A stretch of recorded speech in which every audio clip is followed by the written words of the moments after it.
Ассаламу алейкум кыргыз элим, сиздер менен Ачык Айкын каналы. Ар дайым жаңы жаңылыктарды угуу үчүн биздин каналыбызга катталып, коңгуроочону басып кетиңиздер. Менин суроом Гүлшат Кадыровна сизге. Азыр ушул тапта Ак үйдүн алдында жүздөгөн адамдар чыгып, ушул мыйзамга каршы чыгып атат. Сиз өзүңүз чыгып жооп берип койгонго даярсызбы?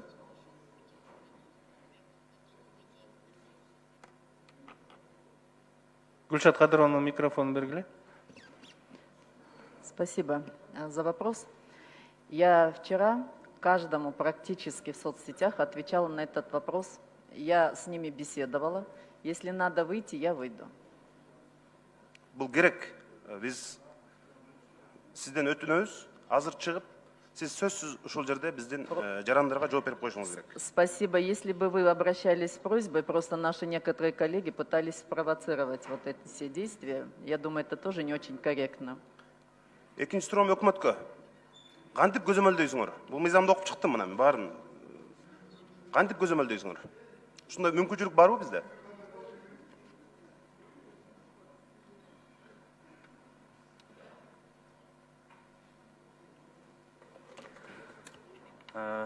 Саламатсыздарбы? Азыр айтып атканда эмнегедир мин культура деп көрсөтүп атасыздар, бирок мыйзамдын долбоорун жакшылап карасаңыздар, ал жерде мин культура деген бир дагы сөз жок. Бирок эми ушундай бир божомол айтылып атат. Анткени маалымат тармагы үчүн бүгүн биз жооп беребиз. Бирок техникалык жактан ГКИТС абдан сабаттуу, абдан компетенттүү. Бул сиздерден көтөрүлгөн демилге мыйзам кабылдана турган болсо биздин милдет сан аткаруу болот. Ошону механизм техникалык жактарын ошол эле укук коргоо органдарынан эле эмеспи, гана укук коргоочулар бар эмеспи, НПОлор бар, ушул медиа рынок бар, сөз эркиндиги үчүн күрөшкөндөр бар. Ошолор менен биргеликте механизмдер техникалык жактарын карап чыгышка туура келет. Эми көзөмөлдөш абдан кыйын. Азыр биз билбейбиз IP адрестерди. Телефон каякта жүрөт? Азыр жогорку кеңеште. Андан кийин башка жака чыгат. Бул мүмкүн эмес техникалык жактан. Мүмкүн эмес болгон. Жөн эле убарагерчилик кылып, кетер алдында элдин маанайын түшүрүп атабыз да.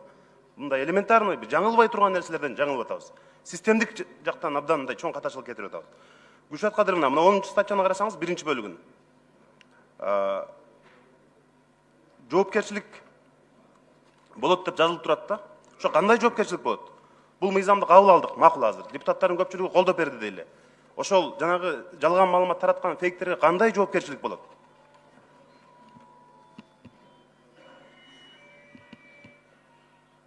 Жанар Кованачевич, дело в том, что там ответственности нету ни уголовной, ни административной, нет штрафных санкций, только обращение граждан в суд. Анда мыйзамдын не кереги бар анда? Эмне кабыл алып атабыз анда? Эч кандай жоопкерчилик жок болсо, чара көрүлбөсө, жөн эле анда биз бийликке каршы элдин маанайын курчутуп атыппыз анда. На сегодняшний день, как уже писали, законопроект действующий регулирует уже взаимоотношения граждан со средствами массовой информации. В связи с тем, что интернет, он стал позже, и взаимоотношения между пользователями и средствами соцсетей, они остались вне зоны действующего законодательства. И поэтому этот пробел просто регулируется. Там идет право на защиту своей чести, достоинства и репутации любому гражданину. Никакого ограничения свободы слова, выражения своего мнения нет в данном законопроекте. И, пожалуйста, такую подоплеку туда подводить не надо. Нет нарушения конституционных норм вообще. Мен дагы ошону айтып атам да. Бизде азыр мыйзамдар жетиштүү. Эгерде кимдир бирөө жанагындай ар кандай бир туура эмес чакырыктарды салса, мыйзам бузса, аны интернеттен азыр деле мыйзамдарда бар.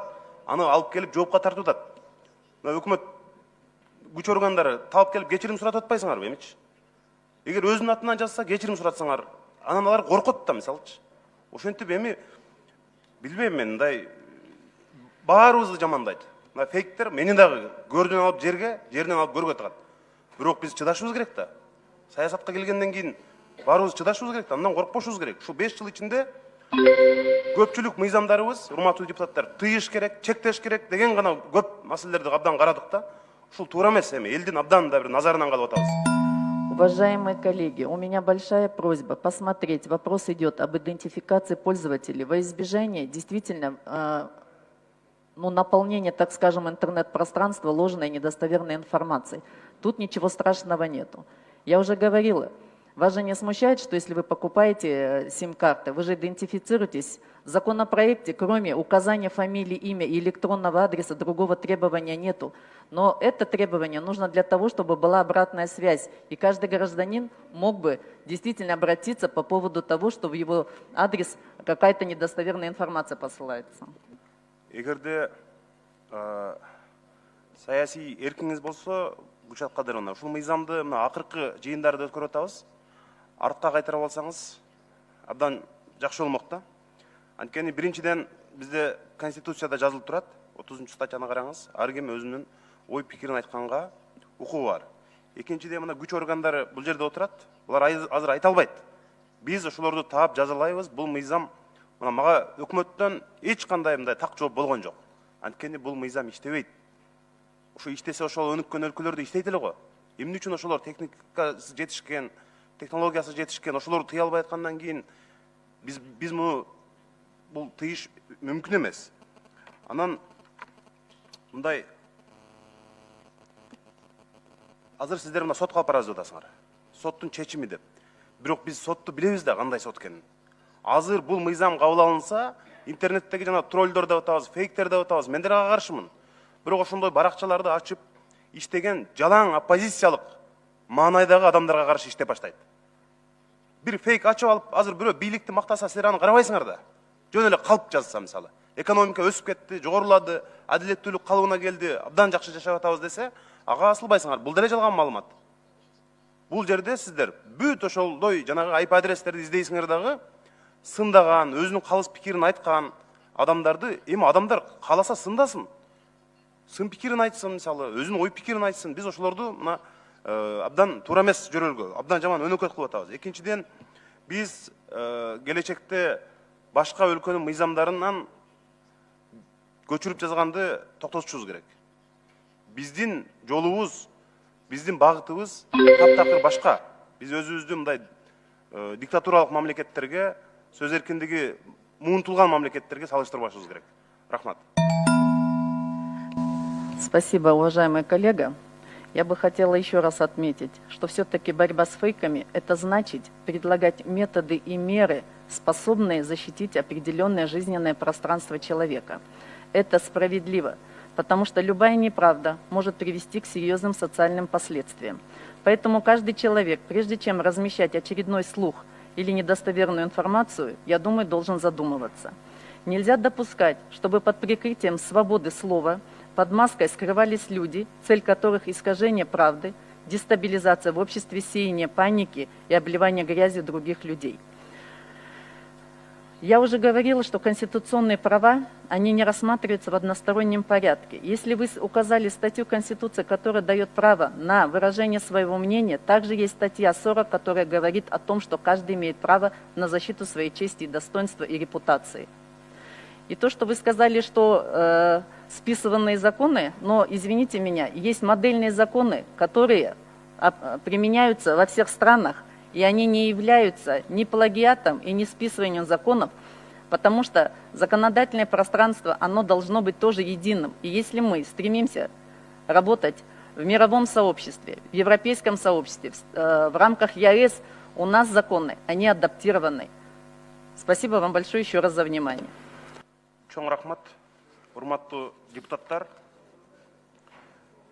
Биз парламентке элдин жашоосун жеңилдетебиз, аларга шарт түзөбүз, элдин кызыкчылыгын аткарабыз деп келебиз. Бирок келгенден бери мына бир нече жолу аларды нааразы кылган, керек болсо үйдө жаткан адамдарды көчөгө чыгара турган мыйзамдарды талкуулап, ошолорду кабыл алып атабыз. Мына интернетте карагыла, 5000 деген адамдар өздөрү жазып атат. Эми ошонун бардыгы фейкпи? Мына мен өзүммүн, мен фейк эмесмин деп жазып атышат. 5000 деген, 10.000 деген адамдар. Эми ошолорду дагы жокко чыгарып, сен кимсиң деп, алардын сөзүн укпай койгон болбойт бул. Биздин атыбыз бул эл өкүлү. Ошондуктан биз коомдо эл каршы чыгып аткан нерселердин бардыгына мындай катуу турушубуз керек деп ойлойм. Анткени бул Кыргызстанга керек болсо мындай кошуна өлкөлөрдө дагы болуп көрбөгөндөй нерселерди жасап атабыз да. мен буга чейин дагы айтып өткөм, биз ушу айырмабыз ушул.